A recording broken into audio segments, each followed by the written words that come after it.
प्रतापगडाच्या संवर्धनाचे काम सध्या सुरू।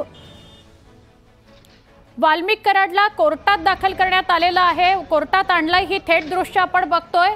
वाल्मिक कराड याला कोर्टात हजर करण्यात आलेला आहे। आमचे प्रतिनिधी सुरेश जाधव याच्याशी आपण अधिक बोलणार आहोत। सुरेश, कोर्टात हजर केले केजच्या वाल्मिक कराडला। वाल्मिक कराड यांना केज न्यायालयामध्ये आता हजर करण्यात आलेला आहे आणि यानंतर आता युक्तिवादाला देखील थोड्याच वेळात सुरुवात होते।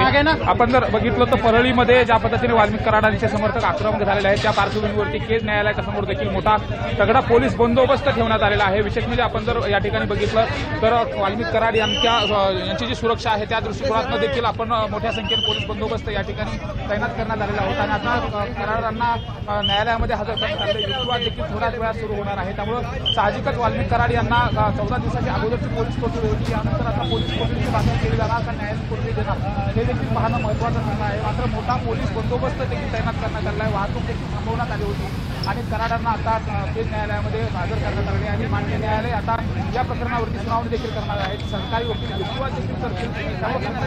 आरोपात असलेले वाल्मिक कराड आता त्यांना हत्येच्या प्रकरणाच्या अनुषंगाने काही इंटरव्ह्यू आहे का याची देखील तपासणी सुरू करणार आहे। तपासी जे अधिकारी आहेत ते तपासी अधिकारी न्यायालयाच्या समोर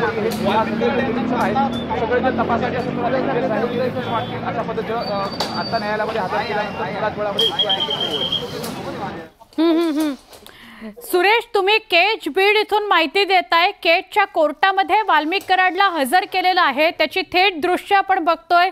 काही सेकंद झालेत। सुरेश, तुम्ही सांगाल आज काय सुनावणी दरम्यान होऊ शकतं, सीआयडी काय मागणी करू शकतं, काय अधिक सांगता येईल? वाल्मिक कराड यांना सुरुवातीला 31 तारखेला ते सीआयडीला सरेंडर झाल्यानंतर 14 दिवसाची पोलीस कोठडी देण्यात आली होती। सीआयडीने 14 दिवस कसून चौकशी केली।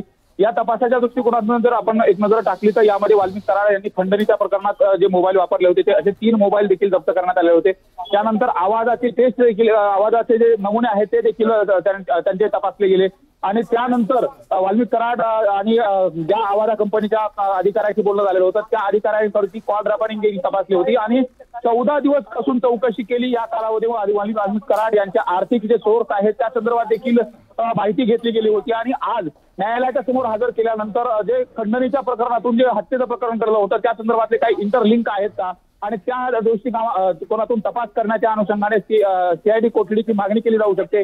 तशा पद्धतीची मागणी जर केली गेली तर कराडांचा जो काही आणखी सीआयडी कोठडी मधला मुक्काम आहे तो देखील वाढण्याची शक्यता देखील वर्तवली जाते आणि ज्या पद्धतीने बीड जिल्ह्यामध्ये आता संतोष देशमुख हत्या प्रकरणासह खंडणीचं प्रकरण आहे ज्याची राज्यभर चर्चा होते आणि त्याच अनुषंगाने आता खंडणी आणि हत्या या प्रकरणाचं काही लिंकेज आहे का ते तपासण्याच्या दृष्टिकोनातून आज महत्वाचा युक्तिवाद देखील मांडला जाऊ शकतो।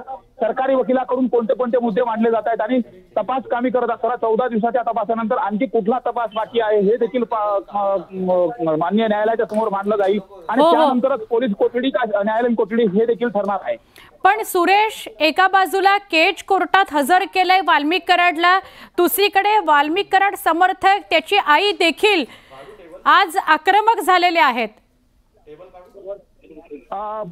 वाल्मिक कराड यांच्या समर्थनासाठी सकाळपासूनच वाल्मिक कराड यांच्या आई या परळी शहर पोलीस ठाण्याच्या समोर ठिय्या देऊन बसल्या। त्या ठिकाणी मोठ्या संख्येने महिला देखील जमलेल्या आहेत आणि वाल्मिक कराड समर्थक हे आक्रमक झालेले आहेत। आक्रमक झाल्यानंतर सुरुवातीला त्यांनी पोलीस ठाण्याच्या समोर ठिय्या केला होता, त्यानंतर शहरातील राणी लक्ष्मीबाई टावर या ठिकाणी शोले स्टाईल आंदोलन देखील सुरू केलं होतं। त्याच टावर परिसरामध्ये शेकडो लोक रस्त्यावरती उतरून घोषणाबाजी देखील करत होते आणि आता त्यानंतर शासकीय कार्यालयाकडे देखील त्यांनी मोर्चा वळवलेला आहे तर रस्त्यावरती टायर जाळून निषेध देखील व्यक्त केला आहे। एकूणच वाल्मिक कराड यांच्यावरती जे गुन्हा दाखल करण्यात आला आहे तो राजकीय हेतून गुन्हा दाखल करण्यात आलेला आहे आणि तो गुन्हा मागे घ्यावा अशा पद्धतीच्या घोषणा देखील केल्या जात आहेत। यामध्ये प्रामुख्यानं बजरंग सोनवणे, संदीप क्षीरसागर आणि सुरेश दस यांच्या नावाच्या निषेधाच्या घोषणा देखील केल्या जातात। त्यामुळे पाहणं महत्वाचं राहील की एकंदरीत या प्रकरणामध्ये आता ज्या पद्धतीची परळीची नक्की सुरेश, धन्यवाद माहिती दिल्याबद्दल। केज